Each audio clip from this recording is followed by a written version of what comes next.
नमस्कार दोस्तों, वेलकम। स्वागत है आप सभी का एक बार फिर से आरएस जंक्शन पर। मैं हूं घनश्याम और दिनांक 27 और 28 जून 2021 के करंट अफेयर्स लेकर हाजिर हूं। तो बने रहिए लगातार, क्योंकि इंटरव्यूज़ में भी काफ़ी आरएस में प्रश्न पूछे जाते हैं करंट अफेयर्स से। और ऐसा ही एग्ज़ाम भी आपका 2 महीने बाद आने वाला है, तो रूटीन में आप इन्हें पढ़ते रहें तो आपके लिए ही बेहतर है। क्योंकि बहुत से ऐसे छात्र हैं जो अपनी तैयारी को काफ़ी ज़ोरों पर ले जा चुके हैं, तो उनसे कम्पीट करने के लिए आप भी निरंतरता बनाए रखें।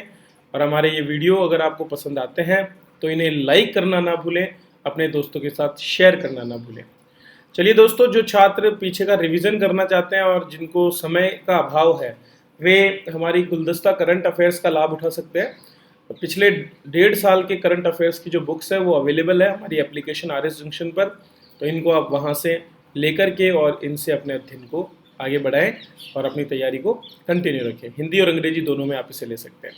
इसके अलावा चूँकि इकोनॉमी में एसआई में भी बहुत इंपॉर्टेंट क्वेश्चन आते हैं इकोनॉमिक रिव्यू से, तो जो इस बार का इकोनॉमिक रिव्यू है उस पर हमारी टेस्ट सीरीज चल रही है।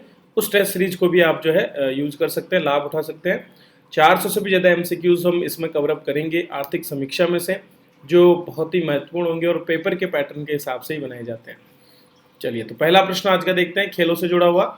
हाल ही में जो है अक्टूबर 2021 के लिए T20 पुरुष विश्व कप आयोजन की बात कही गई है और इसकी घोषणा भी हो गई है। दरअसल भारत जो है उसकी मेज़बानी में ये T20 विश्व कप आयोजन होगा और भारत को ये मौका दिया गया था कि वो ये निर्धारित करे 28 जून से पहले कि जो है उसे ये कहाँ करवाना है।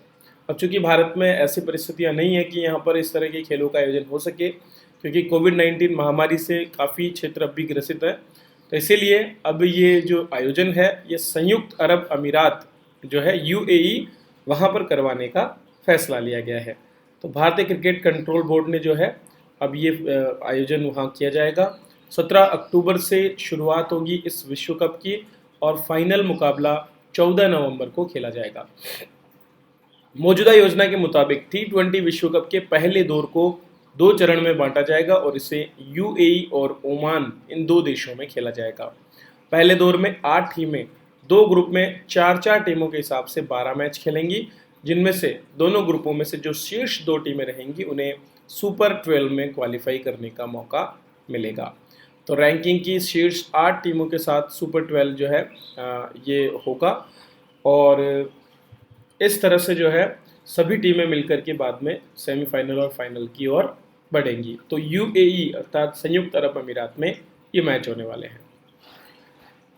Centre for nano and soft matter sciences, इसने हाल ही में एक अभिनव क्रांति का विकास, एक तकनीक का विकास हमारे यहाँ पर किया है, जिस पर आधारित नैनो जनरेटर्स इसने बनाए हैं और इस तकनीक को कहा जाता है ट्राइबो इलेक्ट्रिक। चलिए हम इसको समझते हैं कि ट्राइबो इलेक्ट्रिक है क्या। तो वैज्ञानिकों ने हमारे यहाँ पर सरल, किफ़ायती, जैव संगत, पारदर्शी नैनो जनरेटर्स का निर्माण किया है, जो ऑप्टो इलेक्ट्रॉनिक्स, स्वचालित उपकरणों तथा अन्य बायोमेडिकल एप्लीकेशंस में उपयोग के लिए चारों तरफ के वाइब्रेशन से बिजली पैदा कर सकता है। देखिए, बिजली दोस्तों बहुत अलग अलग तरीक़ों से उत्पादित की जाती है और उसको लेकर के अलग अलग प्रकार के जो है शब्दों का भी प्रयोग होता है। पहले हम देखते हैं ऑप्टो इलेक्ट्रिक। ठीक है, ऑप्टो इलेक्ट्रिक जो है ऑप्टिक्स आधारित जो इलेक्ट्रिक इंजीनियर होती है, ऑप्टिक्स आधारित इलेक्ट्रिक इंजीनियरिंग जो है उसको दर्शाती है। ऑप्टो इलेक्ट्रिक्स का मतलब क्या है, जो ऑप्टिक्स या प्रकाशीय गुणों पर आधारित जो इलेक्ट्रिक इंजीनियरिंग होती है उससे संबंधित शब्द है। ठीक है, अब ऑप्टो इलेक्ट्रॉनिक्स मतलब ऐसी सभी घटनाएं जिसमें प्रकाश और विद्युत के बीच में एक संबंध है, उन सभी प्रकार की जो इंजीनियरिंग से जुड़ी तकनीकें हैं उनको ऑप्टो इलेक्ट्रॉनिक्स के अंदर माना जाता है। ये एक बहुत बड़ा शब्द है, ठीक है, और इसमें काफ़ी टर्म्स और भी सम्मिलित की जाती है। बहुत से स्वचालित उपकरण जो ऑटोमेटिकली चलते हैं लेकिन उनमें भी एक वाइब्रेशन उत्पन्न होता है। ठीक है, और भी बहुत सी चीज़ें हैं जो लगातार वाइब्रेशन करती है, और ये जो वाइब्रेशन है इसी का प्रयोग करके और बिजली पैदा करने का काम इस नैनो जनरेटर से किया जाएगा। आज हम सभी चाहते हैं कि नवीकरणीय ऊर्जा हमारे यहाँ पर बने, और इसके लिए हमने बहुत सी गैर पारंपरिक पद्धतियाँ विकसित की है, जैसे कि पाइजो इलेक्ट्रिक। पाइजो इलेक्ट्रिक क्या होती है? पाइजो इलेक्ट्रिक में किसी सतह विशेष पर जो है दबाव डाला जाता है और जब दबाव डलता है तो उस दबाव की वजह से वहाँ पर जो है नैनो जनरेटर्स या जनरेटर्स के माध्यम से विद्युत उत्पादन किया जाता है। इसी तरह से एक तकनीक थर्मो इलेक्ट्रिक कहलाती है। थर्मो इलेक्ट्रिक का मतलब है थर्मल से इलेक्ट्रिक बनाना, मतलब कि जैसे कि मान लीजिए आप कुछ ऐसे कपड़े पहनते हैं जो जब धूप की रोशनी उन पर पड़ती है, ठीक है, तो धूप जब उन पर पड़ती है तो वो धूप पड़ने से वे इलेक्ट्रिसिटी उत्पन्न करते हैं। और अंत में इलेक्ट्रोस्टैटिक तकनीक। इलेक्ट्रोस्टैटिक मतलब विद्युत स्थितिकी। जैसे कि आपने देखा होगा जब घर्षण होता है दो चीज़ों में, जब घर्षण होता है तो उससे भी जो है विद्युत उत्पादन होता है। जैसे कि हम देखते हैं हमारे कपड़े आपस में जब रगड़ खाते हैं तो उनमें भी एक इलेक्ट्रिक चार्ज उत्पन्न होता है। तो ये पाइजो इलेक्ट्रिक, थर्मो इलेक्ट्रिक और इलेक्ट्रोस्टैटिक कुछ गैर पारंपरिक तकनीकें हैं और वर्तमान में इनका प्रयोग टच स्क्रीन्स, इलेक्ट्रॉनिक डिस्प्लेस आदि में किया भी जाता है। अब बात कर रहे हैं हम इस वाइब्रो इलेक्ट्रिक जो ट्राइबो इलेक्ट्रिक है इसके बारे में।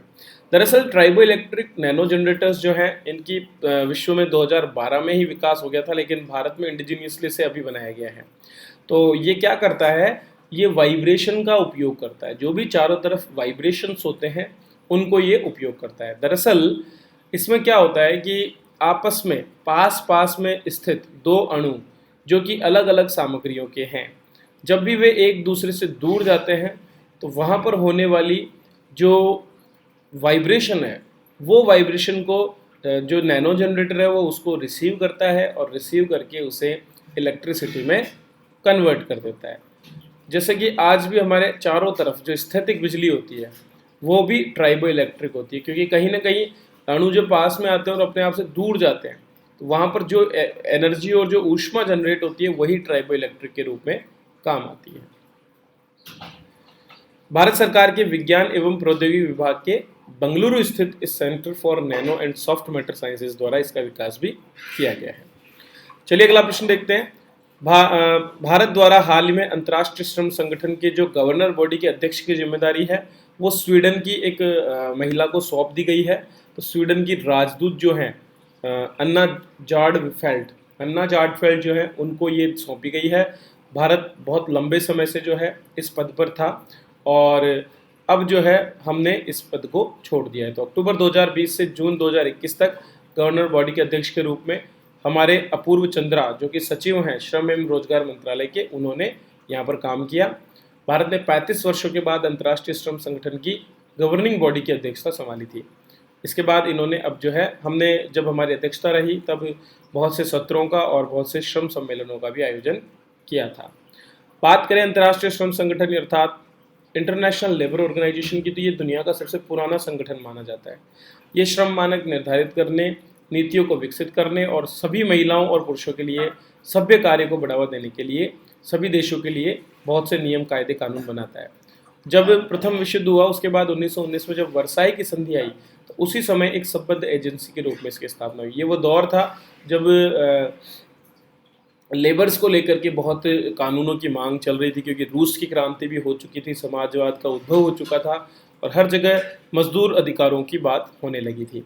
वर्ष 1946 में संयुक्त राष्ट्र के निर्माण के बाद ये उसकी पहली विशिष्ट एजेंसी बना। इसका मुख्यालय जिनेवा स्विट्जरलैंड में है। चलिए आगे बढ़ते हैं। ट्रिप एडवाइजर के अनुसार 2021 के एशिया के घूमने योग्य 10 बेहतरीन शहरों की सूची में राजस्थान का कौन सा शहर सम्मिलित है? तो आंसर होगा जोधपुर। जोधपुर को दोस्तों मौका मिला है ट्रिप एडवाइजर के अनुसार जो एशिया के टॉप 10 घूमने लायक जो कंट्रीज हैं उनमें, क्योंकि जोधपुर का जो अपना आर्किटेक्ट है, जोधपुर का जो माहौल है और वहाँ का जो लोगों का व्यवहार है, उन सभी चीज़ों को देखते हुए राजस्थान के जोधपुर को ये तीसरा स्थान मिला है। राजधानी दिल्ली की बात करें तो ये 5वें स्थान पर है और पूरे देश में केवल ये 2 ही शहर हैं जिनको यहाँ पर जगह मिली है। पिछले वर्ष भी भारत का ये जोधपुर जो है इसको न्यूयॉर्क टाइम की टॉप टूरिस्ट प्लेस की लिस्ट में 15वां स्थान दिया गया था। अगर दुनिया की टॉप होटल्स की बात करूं एशिया की, तो एशिया की टॉप होटल्स में जोधपुर का उम्मेद भवन पैलेस जो है उसको भी टॉप 3 होटल्स में सम्मिलित किया गया है। तो निश्चित रूप से ये राजस्थान के लिए गौरवान्वित होने वाली बात है। चलिए अगला प्रश्न देखते हैं, खेलों से जुड़ा प्रश्न है। हाल ही में टोक्यो ओलंपिक के लिए एक खिलाड़ी ने क्वालिफाई किया और तैराकी में भारत का ये पहला क्वालिफिकेशन था, जिनका नाम है साजन प्रकाश। साजन प्रकाश केरल के हैं और इससे पहले ये जो है चीन में आयोजित जो ओलंपिक्स है उनके लिए भी खेल चुके हैं। सॉरी, रियो ओलंपिक्स जो हैं 2016 के, उनमें भी ये खेल चुके हैं। और दोबारा से इन्हीं को जो है टोक्यो ओलंपिक के लिए क्वालिफिकेशन मिला है। साजन ने रोम में सेटे कोली ट्रॉफी में पुरुषों की 200 मीटर बटरफ्लाई में जो है ये उपलब्धि हासिल की। वे केरल से हैं। 2015 में केरल में जो राष्ट्रीय खेल थे उनमें 6 स्वर्ण और 3 रजत जीत करके उन्होंने राष्ट्रीय रिकॉर्ड भी बनाया था। तो निश्चित रूप से उनके इस क्वालिफिकेशन के बाद में जो है भारत को एक और पदक की उम्मीद यहाँ पर हो जाती है। अगर ओलंपिक की बात करें तो 2020 के ग्रीष्मकालीन ओलंपिक टोक्यो में होने थे जुलाई 2020 में, लेकिन कोविड-19 की वजह से एक साल इन्हें स्थगित किया गया। जापान दूसरी बार इसकी मेजबानी करेगा। 1964 में भी जापान ओलंपिक का मेजबान रहा है और इस बार कुछ नए खेल जोड़े हैं जिनमें BMX, 3x3 बास्केटबॉल और मेडिसन साइकिलिंग जैसे गेम्स सम्मिलित हैं। तो स्पोर्ट्स, योगा एंड लॉ आपके RS का भी एक बहुत इंपॉर्टेंट पार्ट है, तो इन चीज़ों को आप याद करते रहें। मैं इसीलिए सिलेबस के आधार पर, जैसे कि साइंस एंड टेक्नोलॉजी आपके सिलेबस में है, मेंस में भी, तो उसी हिसाब से मैं तैयारी करवाता हूँ। तो आप शेयर करें अपने दोस्तों के साथ, सब्सक्राइब करें चैनल को और बने रहें इसी तरह। जो भी लाभ आप उठाना चाहते हैं हमारे कोर्सेज़ का, तो आप RS जंक्शन ऐप डाउनलोड कर सकते हैं। चलिए मिलता हूँ अगली वीडियो में, तब तक के लिए धन्यवाद।